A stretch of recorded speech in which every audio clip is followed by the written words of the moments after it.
राधिका मदान बॉलीवुड की new style diva बनती जा रही है। राधिका मदान में प्रतिभा की कोई कमी नहीं है और इस बात को साबित करने का वो कोई मौका नहीं छोड़ती हैं। एक सीरियल से शुरुआत करने वाली राधिका अपने एक्टिंग से कई लोगों का दिल जीत चुकी हैं, लेकिन वो कई कंट्रोवर्सीज में भी फंस चुकी हैं। आइए डालते हैं उन फेमस कंट्रोवर्सीज पर एक नजर।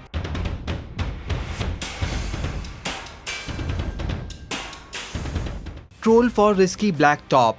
अंग्रेजी मीडियम और पटाखा जैसी फिल्मों का हिस्सा रह चुकी एक्ट्रेस राधिका मदान हाल ही में कुछ ऐसा आउटफिट पहने नजर आई कि सोशल मीडिया पर लोगों ने उनकी क्लास लगा दी। राधिका की ये तस्वीरें इंस्टाग्राम पर वायरल होते ही लोगों ने उन्हें जमकर खरी खोटी सुनाई। दरअसल इस तस्वीर में उनका टॉप काफी रिवीलिंग है।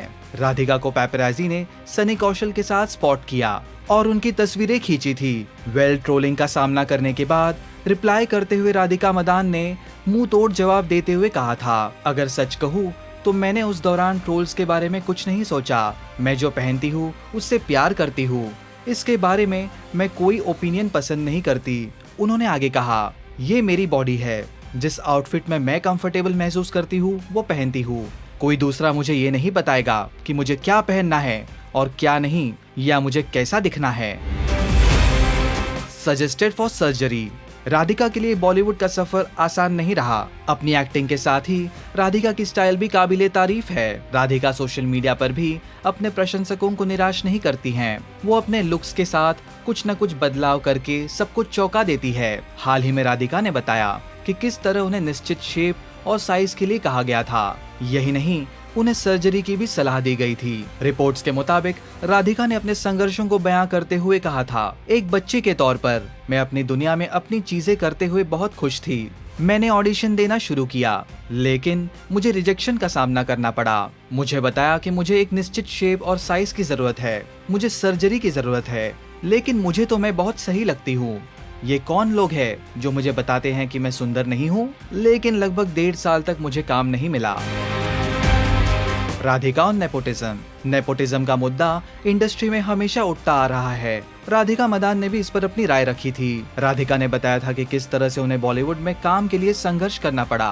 राधिका ने रिपोर्टेडली कहा, जब मैंने अपने करियर की शुरुआत की थी तो ऐसा नहीं था कि मेरे लिए स्क्रिप्ट्स की भरमार थी या मैं अपने मनचाहे डायरेक्टर या फेवरेट बैनर के साथ काम कर सकती थी। तब ये था कि जो हो रहा है और अच्छा लग रहा है वो मुझे मिल जाए बस। ये सच है कि एक आउटसाइडर के तौर पर इंडस्ट्री में करियर बनाना बहुत चुनौतियों भरा है। एक स्टार किड के लिए मुझसे प्रोजेक्ट ले लिया गया, लेकिन मेरा ऑडिशन भी अच्छा नहीं हुआ था। इसके बाद जब आपको बताया जाए कि आप अच्छे कलाकार नहीं हैं और 20 वर्ष की उम्र में कहा जाए कि आप बहुत सुंदर नहीं हैं, तो ये आपके आत्मविश्वास को हिला देता है। Trolled for looking manly. एक बार राधिका फिल्म देखने के लिए सिनेमा हॉल पहुंची थी। इस दौरान उन्हें सिनेमा हॉल के बाहर मीडिया फोटोग्राफर्स ने घेर लिया था। उन्होंने राधिका की कई सारी तस्वीरें खींची। राधिका अपनी इन्हीं तस्वीरों की वजह से ट्रोल हो गई थी। दरअसल राधिका को देखकर पहचान पाना मुश्किल हो रहा था। उनके चेहरे पर मोटापा साफ दिखाई दे रहा था। उनके इस लुक को लेकर सोशल मीडिया यूजर्स भी उन्हें खूब ट्रोल कर रहे थे। एक यूजर ने लिखा, मुझे ये आदमी लगती है। Slammed for revealing dress. Radhika Madan हाल ही में कुछ ऐसा आउटफिट पहने नजर आई थी कि सोशल मीडिया पर लोगों ने उनकी क्लास लगा दी। राधिका की ये तस्वीरें इंस्टाग्राम पर वायरल हो चुकी थी और लोग उन्हें जमकर खरी खोटी सुना रहे थे। राधिका मदान ने बेज स्कर्ट के साथ बेज पॉकेट ब्रा पहनी हुई थी। उनका ये आउटफिट काफी रिवीलिंग था। राधिका बेहद ही बोल्ड अंदाज में नजर आई, जिसके बाद लोगों ने उन्हें ट्रोल कर दिया। तो ये थे राधिका मदान से रिलेटेड कुछ कंट्रोवर्सीज। इन पर आप हमें बताइए अपनी राय। Also do like, follow and subscribe to Bollywood Now on Facebook, Instagram and YouTube.